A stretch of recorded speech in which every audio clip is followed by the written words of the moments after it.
This is your reminder that it might be time to water your own grass. Have you ever noticed how boredom turns into brain rotting scrolling on social media? Or how even watching a show feels too slow, so you just start scrolling on the side just to feel like you're being productive?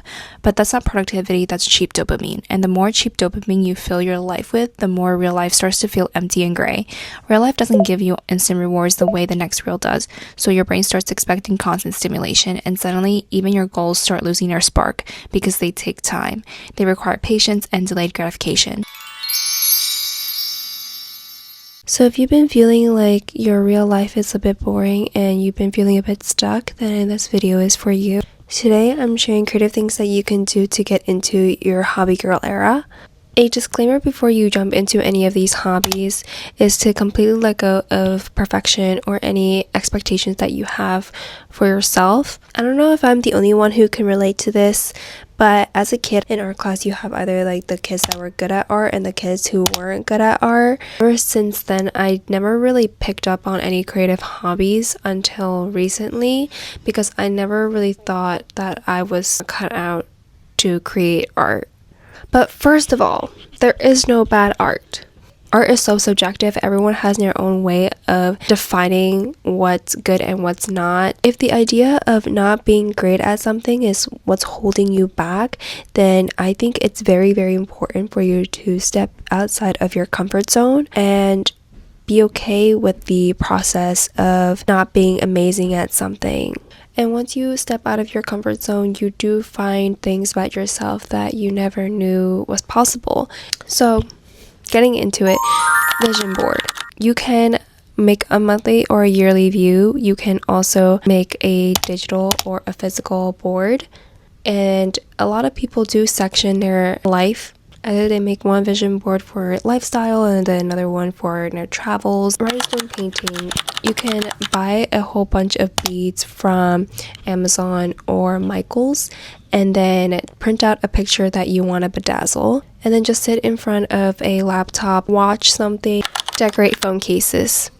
You can put lace, you can add collages, or you can put resin and then put charms on top of it. Do a room makeover. Decorate your walls with contact paper.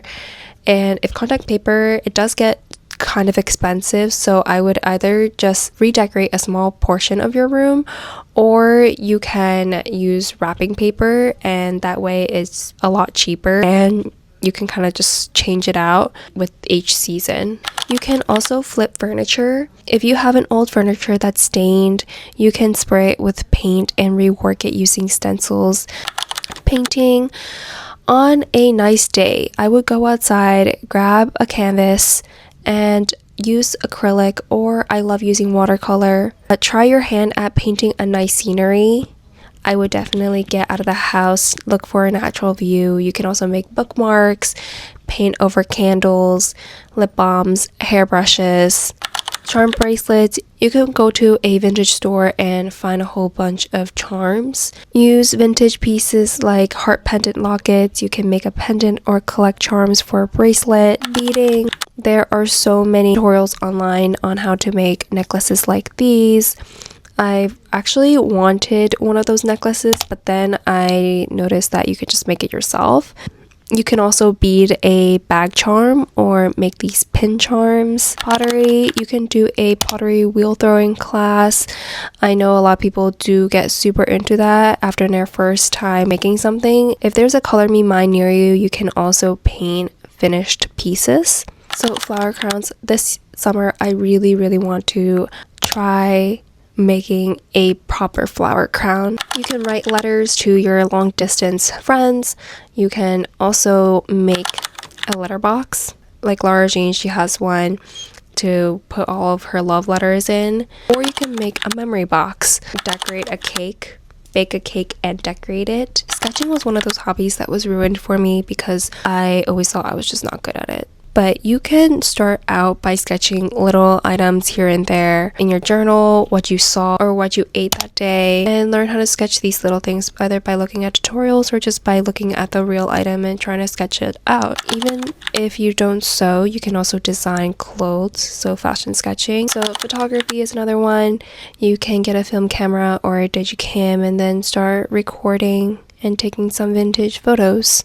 Air dry clay, it's basically clay that naturally dries once it's exposed to the air. These were trending on my algorithm for the longest time. People made trinket dishes, trays, magnets, pots, jars, jewelry holders. These tic-tac-toe boards were very popular as well. Next, you can learn a new language. I'm in the process of relearning Mandarin and also learning Japanese. I do want to take a Japanese class soon.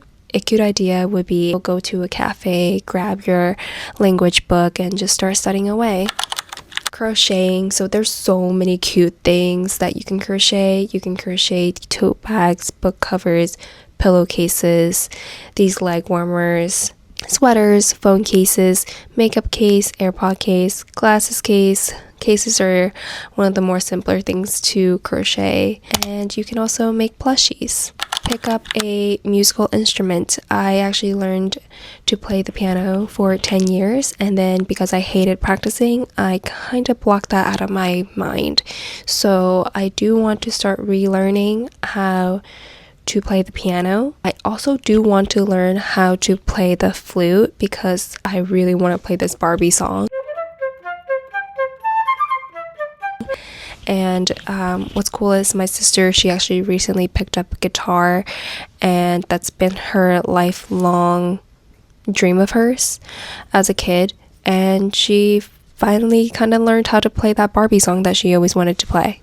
It's never too late to pick up a new sport. There's ice skating, figure skating. If ice isn't your thing, there's rollerblading, roller skating. But I just thought of ice skating because with the Winter Olympics, and it's just so pretty.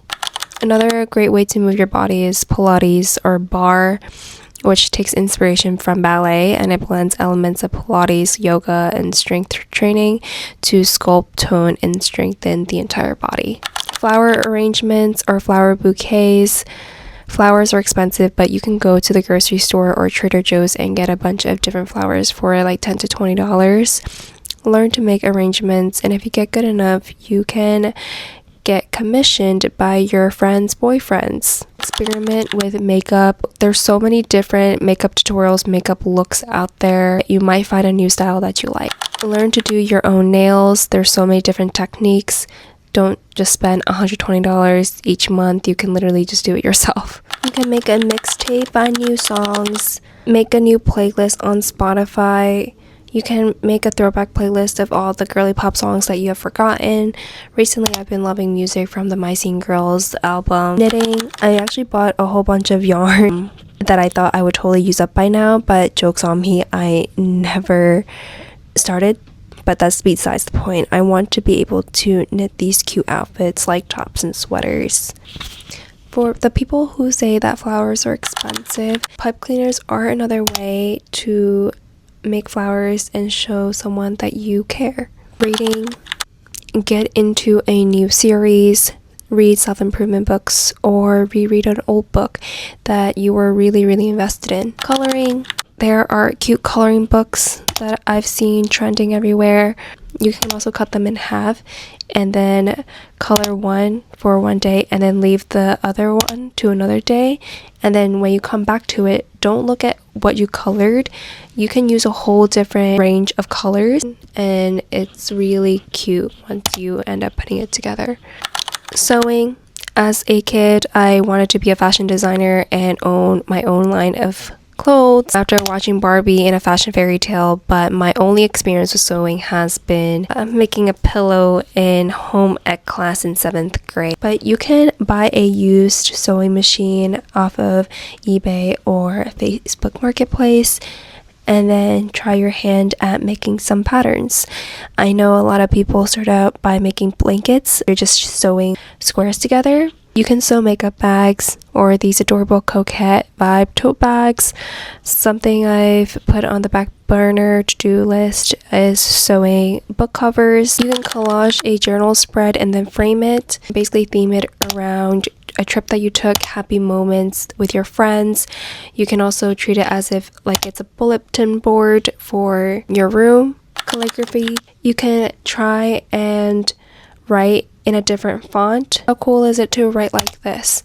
It looked so romantic. Back then I feel like there was some sort of penmanship, but now I feel like it's just chicken scratch. Well, I mean chicken scratch can be cute too. Videography. You can learn to edit videos even if you're not a YouTuber. You can vlog your trips. Upcycling your outfits. I love adding bows to everything and I really want to add bows to my jeans. Junk journaling basically lets you use everyday items like receipts and flyers to document memories, ideas, and feelings through collage.